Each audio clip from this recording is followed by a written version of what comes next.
Opa, boa noite, a galera aí, Eija 7, ó, juntinhos, hein? Que bom! E hoje nós temos uma outra aula muito especial de literatura piauiense. O nosso convidado de hoje é um dos maiores escritores da língua portuguesa, não é? Puxa, e é do Piauí, professor? Sim, com muito orgulho. É Assis Brasil, de Parnaíba. Opa! Tá lembrado, na aula passada, foi o escritor Rego de Carvalho, lá de Oeiras. Né? São dois gigantes, né? E foram amigos, né? E eu fui amigo dos dois amigos, olha que beleza, não é? E o Assis Brasil, nós estivemos juntos no Rio de Janeiro e ele vai aparecer aqui na fotografia, que é para a gente comentar isso aí, hein? Vamos lá, neste 30 de setembro, que ótimo! Neste 30 de setembro, nós temos aí o nosso convidado de hoje aqui. Olha, galera, que bom, né? Opa! Literatura brasileira de expressão piauiense. Assis Brasil, né?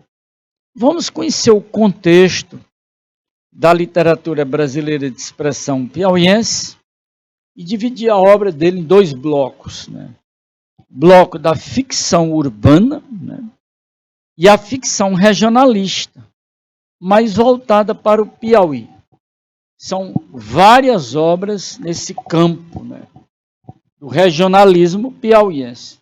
Mas ele tem uma vasta obra e parte dela é urbana. Mas tem muito mais. Então, hoje nós temos com muito orgulho, né, eu trouxe Assis Brasil, um amigo muito querido da gente, né, muito amado, os últimos 15 anos da vida dele, morando em Teresina, olha aí, que bom, né? E andou o Piauí quase todo com a gente, né? No Salão do Livro, ele foi um grande homenageado do Salão do Livro em 2004, né?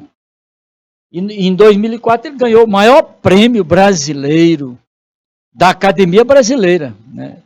O prêmio Machado de Assis.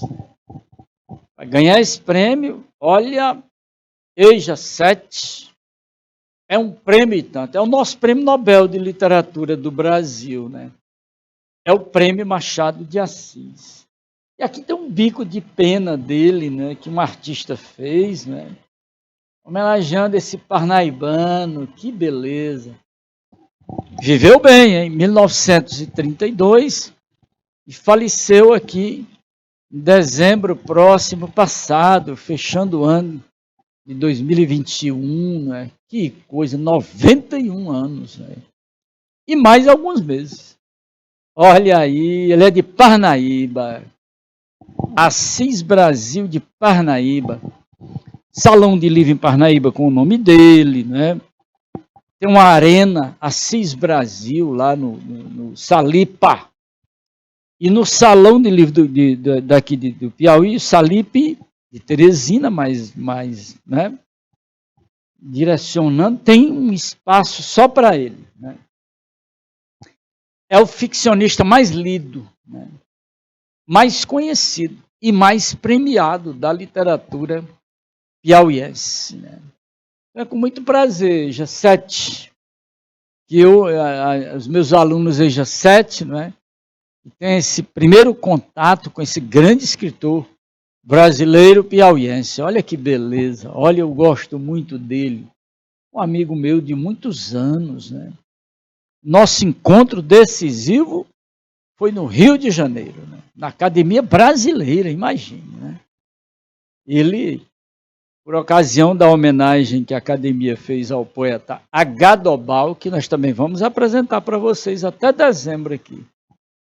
E ele foi a esse encontro. E lá a gente acertou muita coisa boa. Pois vamos conhecer. Olha aí, chegou a foto aí, ó. Tá vendo como este professor é apresentado? Eu e o Assis Brasil lá na Academia Brasileira de Letras, no auditório, muito famoso esse auditório da academia. Olha esse busto aqui.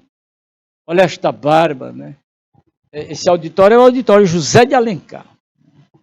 E aqui nós nos encontramos e tome conversa. Né? E aí eu digo, olha, vamos voltar para o Piauí, vamos voltar para Teresina. Ele estava assim meio triste, né? Um pouco depressivo. Vamos para Teresina. Teresina vai te amar muito, o Piauí vai te amar muito. Pois é que ele veio de Malicuia, deixou tudo para lá e veio. E aqui ele viveu esses últimos anos da vida dele, foi maravilhoso, né? Assis Brasil, muito bom, escritor, né? E aí, como escritor, você pode pensar, o romancista, o contista, o novelista. E aí tem livros na paralela. Olha os livros da paralela, olha aí, as profissões, jornalista, ensaísta, crítico, professor e historiador. O cara era uma máquina, né? Também escreveu mais de 130, né? Um volume impressionante nessas áreas todas, né? Na verdade, o Assis Brasil ele viveu única e exclusivamente um profissional das letras, né? Poucas pessoas no mundo vivem disso. E ele viveu disso. Outro que eu tenho conhecimento foi Olavo Bilac. Outro que eu tenho conhecimento foi o português Camilo Castelo Branco, olha aí. Bom, e aqui eu coloquei polígrafo. Vamos ver o que é isso aí, né? Ele é um polígrafo da língua. Polis, né? Vários grafos, né? Escrever muito e de forma variada, temas variados, né? Então, são mais de 130 títulos. Foi publicado por grandes editoras brasileiras, né? Várias, pelo menos umas 10 grandes editoras. Assis Brasil, famoso, né? Notável, né? Um artista de quinta grandeza, maravilhoso. Bom, e agora em Teresina, nesses últimos 15 anos, né, ele é publicado, né, pelo editor dele aqui em Teresina, que é o Léo, da Entre Livros, né? Lá você encontra muitos livros do Assis Brasil. A gente precisa divulgar. O aluno tá vendo e ouvindo e precisa saber onde encontrar o livro dele, lógico, né? Então, visite as livrarias. Você vai encontrar Assis Brasil, Roger Rego, os autores piauienses, academia. Olha aí, Academia Piauiense de Letras. Ele era membro famoso, né? E a academia publicou vários livros do Assis Brasil. Que bom. Está aí. É um destaque, é um escritor de grande destaque, né? Em romances. Aliás, em várias obras de conteúdos variados. Olha aí, grafos, escrever. Vários. Né? Então, urbanos e regionalistas. Então, esse é o caminho dessa aula, para eu apresentar o máximo, né, desse grande escritor. É um dos grandes patrimônios da literatura de língua portuguesa e o melhor do Piauí, Parnaíba. Então precisamos conhecer um pouco mais esse autor. Brilhante, é uma mente brilhante. Eu uso o verbo no presente como se ele estivesse vivo, porque foi-se o homem. Mas fica o artista, fica a sua grande obra. Né? E é uma obra volumosa, hein? Eu fui à última homenagem que a Academia Piauiense fez a ele, né? E a análise da obra, o discurso da obra, bem encaixado, foi num sábado pela manhã que eu fui para lá, na homenagem a Assis Brasil, que ele faleceu em dezembro próximo passado. Assis Brasil.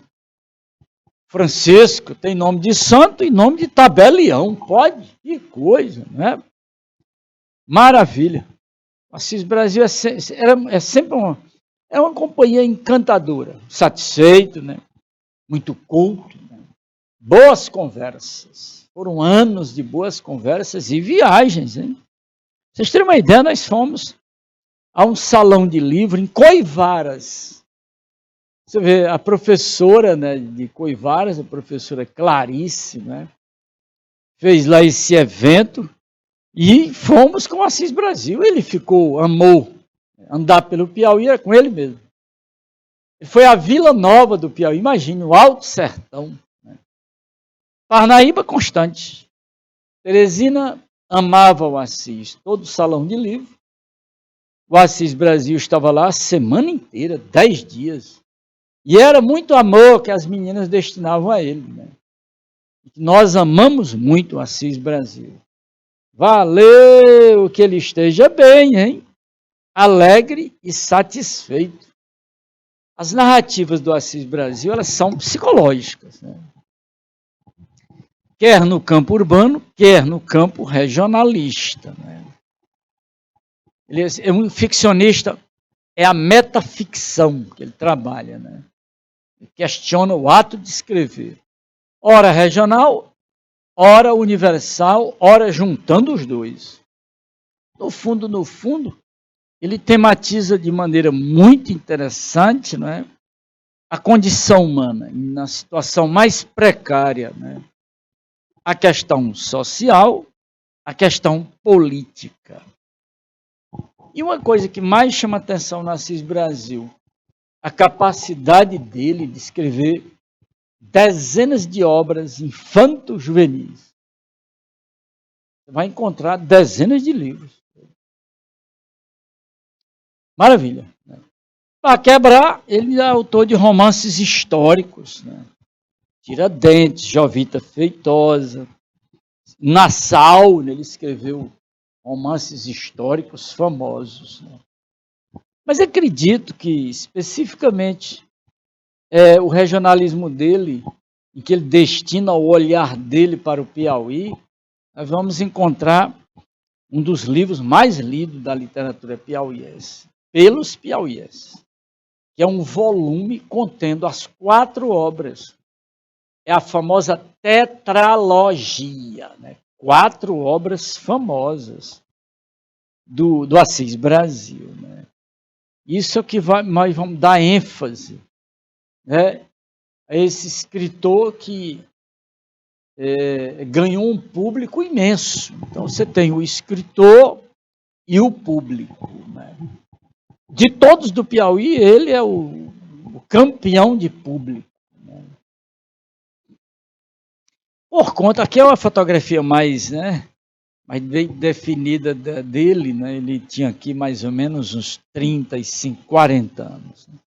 A tetralogia piauiense. É aqui o grande momento da obra dele, né, que nos interessa, pelo lado específico, o olhar dele sobre o Piauí. Na verdade, a tetralogia é o Piauí por dentro e por fora. Né?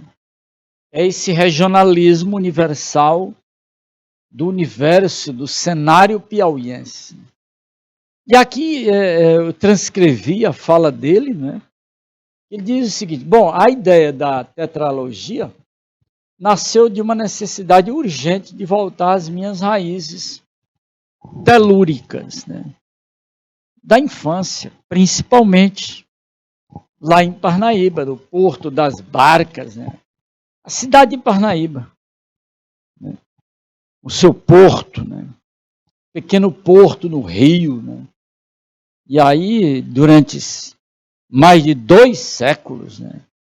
Aquele porto, né? Via navegável de comunicação, e aí os produtos, as ideias, os livros no porto. E nesse comércio fortíssimo dos produtos, de exportação e importação, uma grave situação humana. Né? A prostituição. É aí que ele chega, o seu olhar de artista. Né? E o nosso intérprete está levando para vocês, né? Neste dia do intérprete, não é isso? Né? Não é, Ruth? Que bom, então nossa homenagem para vocês, minha filha. Nós estamos aqui, né, com essa utilidade magnífica para as pessoas se sentirem assim, juntas de todos os conhecimento, em busca, né, desse conhecimento. Ninguém fica de fora do conhecimento. O conhecimento liberta. Jesus Cristo chamou a atenção disso. Então, de todas as formas, com todas as linguagens, chegamos junto do aluno, né? E aí, galera? Ele diz, não, as minhas raízes telúricas, né? Nós precisamos mostrar isso, né? A experiência de vida da minha infância, olha aí, olha aqui, né? Então ele criou um mundo ficcional a partir dessa matéria-prima, né? E esse mundo ficcional é exatamente o Piauí por dentro e por fora. Nessa tetralogia, são 4 livros maravilhosos, né? Você encontra a tetralogia em um só volume, não é? Você encontra isso aí. Vai encontrar um dos livros mais lidos, né, da literatura de autor piauiense, né, que é com ele mesmo. Né? Ele e o Agerrego são os 2 ficcionistas, mas, né, de preferência, de maior preferência dos leitores, dos críticos, dos alunos de letras das universidades, né, do público leitor, do Salipe, tanto em Teresina quanto em Parnaíba, Valença, né, Bom Jesus, olha aí. Então ele foi amado de tal sorte que nesses últimos 15 anos da vida dele, né, ele nem pensar em voltar para o Rio de Janeiro. Ele se instalou em Teresina e ficou. E ela visitado, amado, né? Cuidamos dele. Até dezembro, agora próximo passado, em plena pandemia, né? O óbito de Assis Brasil. Estávamos lá, hein? Olha que coisa, né? O Piauí tem um grande patrimônio que precisa ser conhecido. Pelas 2 universidades, academia, então os estudantes de nível médio, fundamental maior, é preciso que o professor chegue à sala de aula com esses autores, com as obras dos autores, né? Para a gente poder cuidar desse patrimônio. A pergunta é, se nós não cuidarmos desse patrimônio, quem vai cuidar? Então, ver isso na sala de aula e agora essa transmissão, né, para vocês cada vez mais conhecer. A aula está na plataforma. Divulgue a aula, né? Assistam a ela novamente, né, para conhecer melhor o autor. Que bom, pois vamos lá, hein? Olha aqui, os 4 livros aqui, hein? O primeiro é o mais famoso, né, que é Beira Rio, Beira Vida. O título é uma beleza, né? De 1965. Ele ganhou muitos prêmios com esse livro, né? E aí veio o outro, A Filha do Meio Quilo. Que expressão popular mais interessante, não é? E o terceiro romance, O Salto do Cavalo Cobridor. E o quarto romance, Pacamão. Ah, professor, não sei o que é Pacamão, não. Ué, só dá uma olhadinha aí no oráculo mais famoso, que é o Google, né? E aí você vai saber o que é Pacamão. Curioso, não é? Então essa aqui é a famosa tetralogia. Mas vamos dar ênfase aqui a Beira Rio, Beira Vida. Porque ele vai, né, escancarar o Piauí aqui, né? Do ponto de vista social, saúde, política, a questão humana. Né? Essa tetralogia é o Piauí, né? Por dentro e por fora, nessas páginas críticas, documentais de denúncia. Né? É um escritor e tanto. É com muito orgulho, né? Muita satisfação, porque a gente pontuou amizade por longos anos. Né? Com ele e com o Agerrego. Eles 2 são os 2, né, escritores de ponta. Né? dois ficcionistas. Aqui nós temos duas fotos, aliás, a foto do Porto das Barcas. Semana passada eu estive lá, fizemos o Salipa, né, que é Parnaíba. Né? E foi aqui no Porto das Barcas que aconteceu e que acontece o evento. Tem auditórios, tem muito espaço. Nós montamos aqui, ó, né, o auditório improvisado, tem outro auditório do outro lado e muita gente participando. E aqui este mapa do Piauí, que eu quero chamar a atenção exatamente do que interessa a grande obra dele, né? O Rio Parnaíba. Galera, são 1.485 quilômetros. Eita, rio importante, né? Durante mais de 300 anos foi uma via navegável, né? De bandeirantes, né? O comércio, né? O transporte de pessoas. Olha, daqui, ó, ele é navegável o curso todo, mas a navegação mais forte era de Jerumém até o litoral. Que história, né? Mas a partir da década de 1950, o Rio, né, sofreu assim uma coisa absurda com a construção da barragem. Aí estragou. Quando eu vou à beira do rio ali, eu olho para o Rio Parnaíba, a gente sente tristeza. O rio minguando. É algo que não me deixa sossegado. E quando criança a gente olhar as grandes embarcações, né, de luxo, né, subindo e descendo o Rio Parnaíba.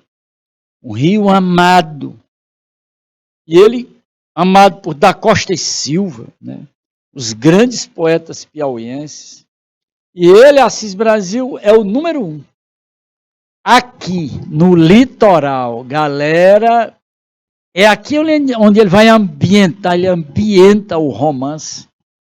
Beira Rio, Beira Vida. O título é uma maravilha. Então veja bem, campos do conhecimento para a literatura. Geografia, história e literatura. Você tem geografia e você tem a comunicabilidade, o espaço do rio, com seus 1.485 quilômetros. Parece que o Maranhão não tem muito interesse no Rio Parnaíba. Ele é nosso, pronto. Como aqui, no porto aqui, das barcas, olha aqui o rio aqui, ó. As embarcações vão para o Atlântico, voltam e sobe o rio.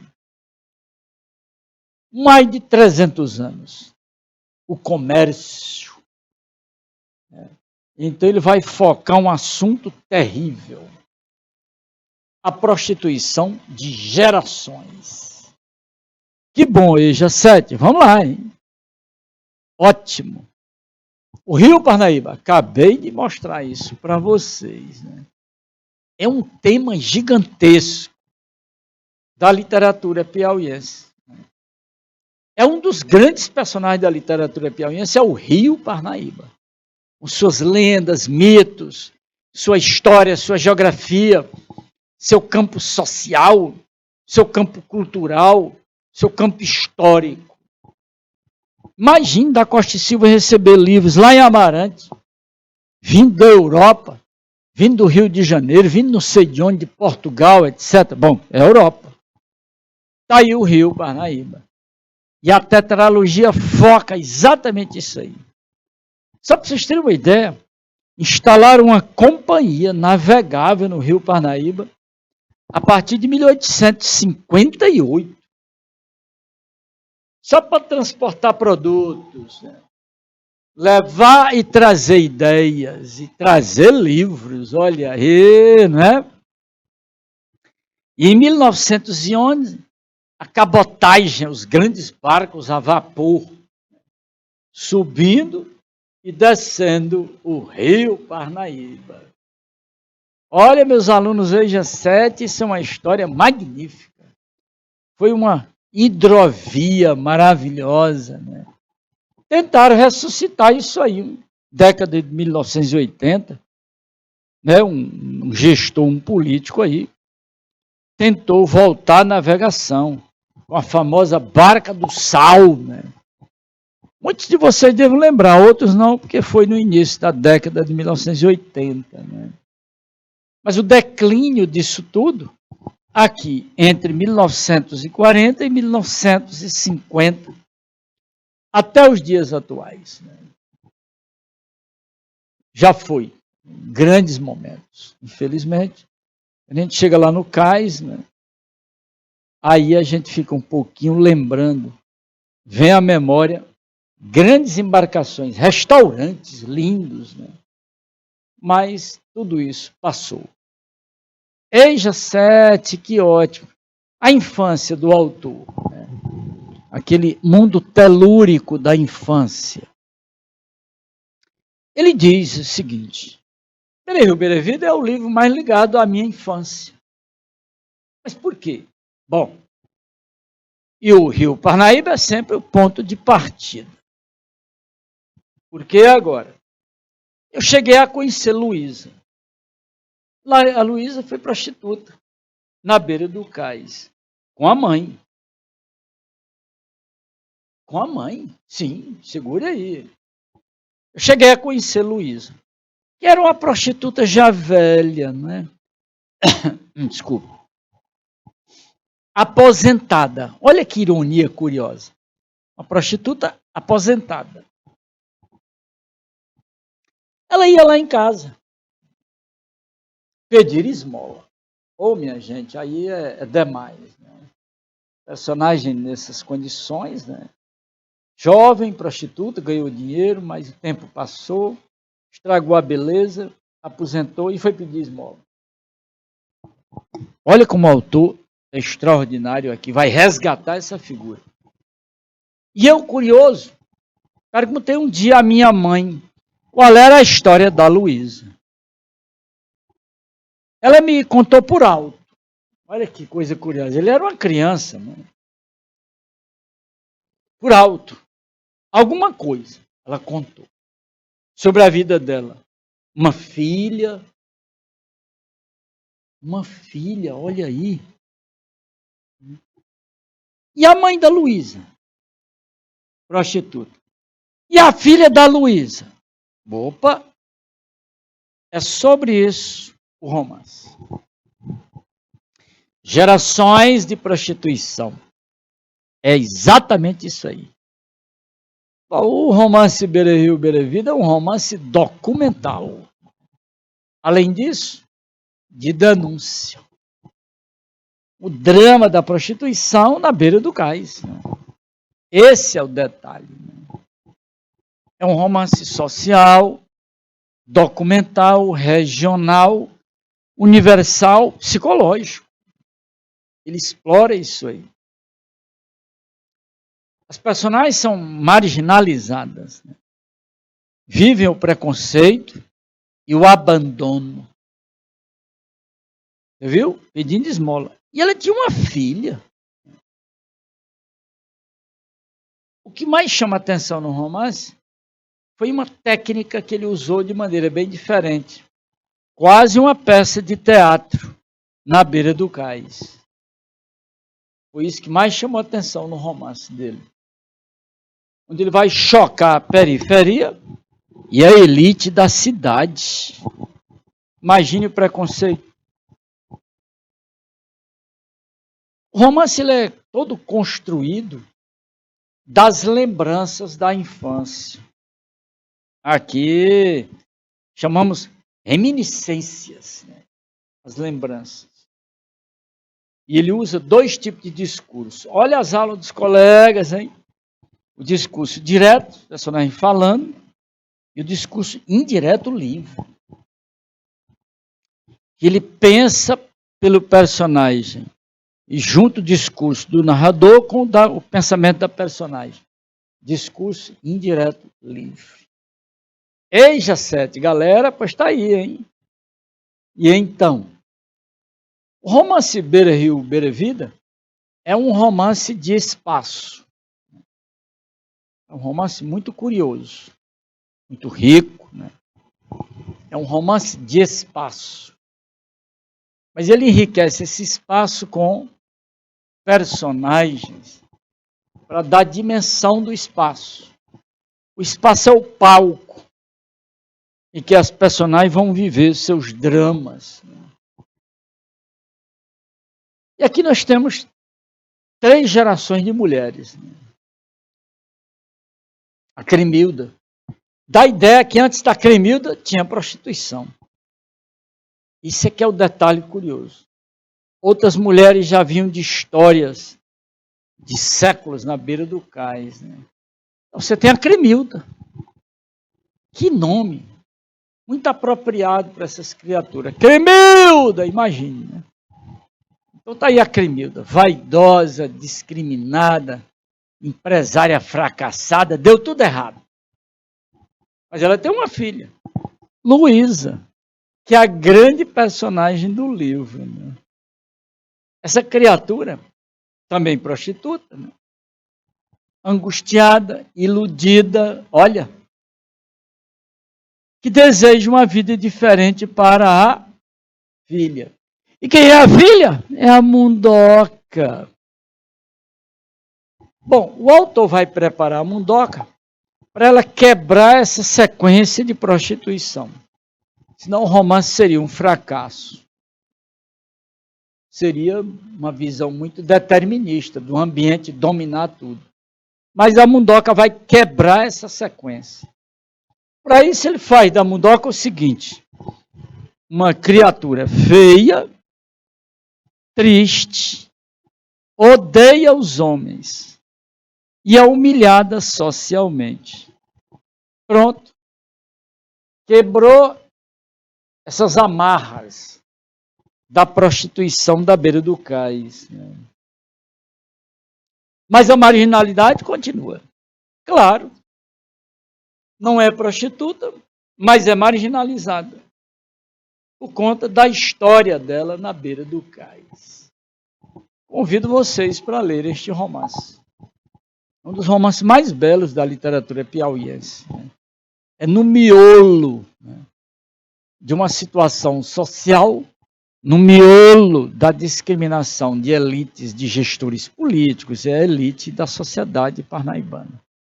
Convidado, EJA 7, vamos lá, hein? O outro ciclo muito famoso, eu destaquei Os que Bebem como os Cães, uma obra impressionante. Muitos prêmios. Né? É um livro super. Onde eu vou, às vezes, eu distribuo 0,800, gratuitamente o livro. Os que bebem como os cães. Olha que título terrível, né? Situação aqui. É um livro político. Opressão. Uma prisão, você não sabe onde é e que tempo é. Bom, uma obra impressionante. Bom, são muitos livros, são mais de 130 títulos. Estou destacando aqueles, né?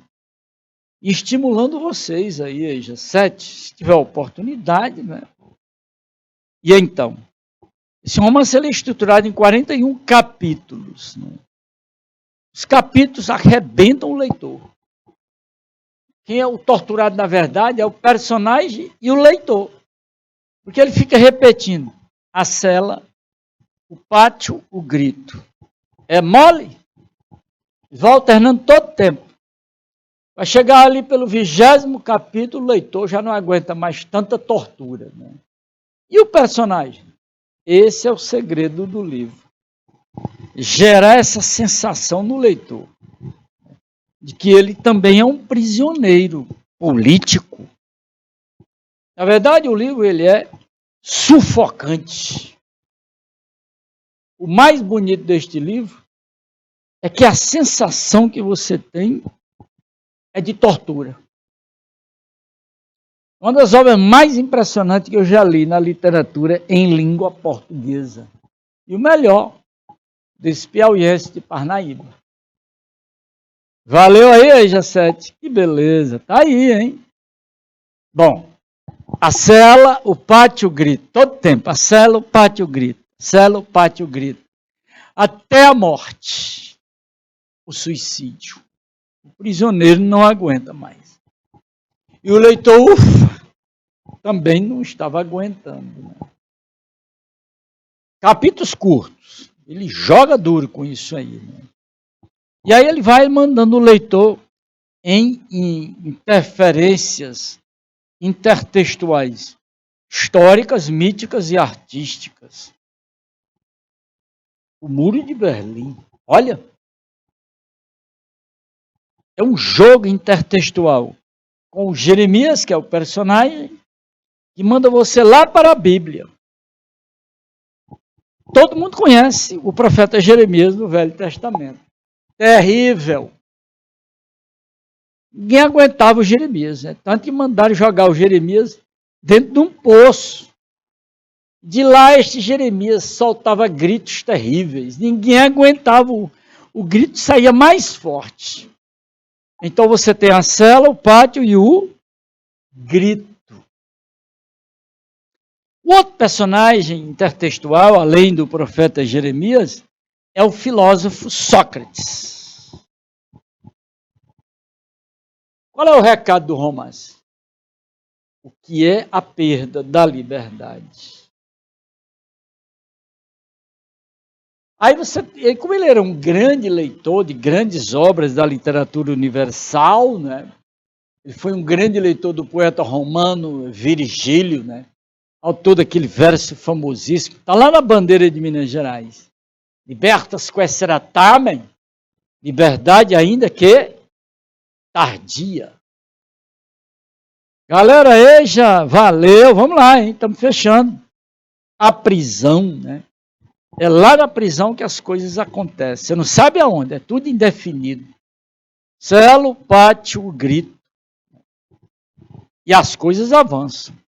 É lá a condição extrema do prisioneiro até o suicídio. O rebaixamento da condição humana. É os que bebem como os cães. Olha o título, como é bom. Bom danado, né? Aí ele vai encontrar tudo que ele precisa. Principalmente o rigor da incomunicabilidade. E tem mais, hein? Esta questão aqui para mostrar para vocês essa coisa terrível, né? Então, dois romances que marcam muito a obra dele, né? O Beira Rio, Beira Vida, de 65, os que bebem como cães 10 anos depois. Premiados os dois romances. Premiadíssimos. Então, letra D aí, para a gente confirmar, né? E aqui um trecho, um fragmento da obra Mundoca, né? A Mundoca Luísa, né? Quase que a Mundoca continuava a prostituição. Quebrou. Né? Isso aí. A Mundoca, Cremilda. Olha, a Cremilda é da primeira geração de prostitutas. Mas dá a entender que já tinha gerações antes da Cremilda. Mas tudo isso vai ser barrado pela Mundoca. E que beleza, não é? Muito bom. O que é isso? Né? Só lembrando aqui, é esse fecho aqui. Essa incomunicabilidade dessa situação terrível da Mundoca. Né? Que coisa, né? Olha, voltando aqui, só para a gente captar um detalhe curioso desses textos. Né? Até aqui o comentário de os que bebem como os cães. E aqui uma questão envolvendo os dois livros, típica de Enem, né? Com autores do Piauí, evidentemente, com duas obras do autor piauiense. Vários prêmios. Né? A gente não tem ideia da importância da literatura piauiense para os piauienses, para o estudante, para o professor, para todos nós. Né? E então, um fragmento. Olha a linguagem. Não tarda a andar amigada ou de bucho. É a prostituição. Inexorável. Só que a mundoca, quebra isso aí. Assim os peitos crescem mais depressa. Olha aí. A linguagem da degradação humana. Olha aí, G7. Até o nosso próximo encontro. Valeu. Boa noite. Tchau, tchau.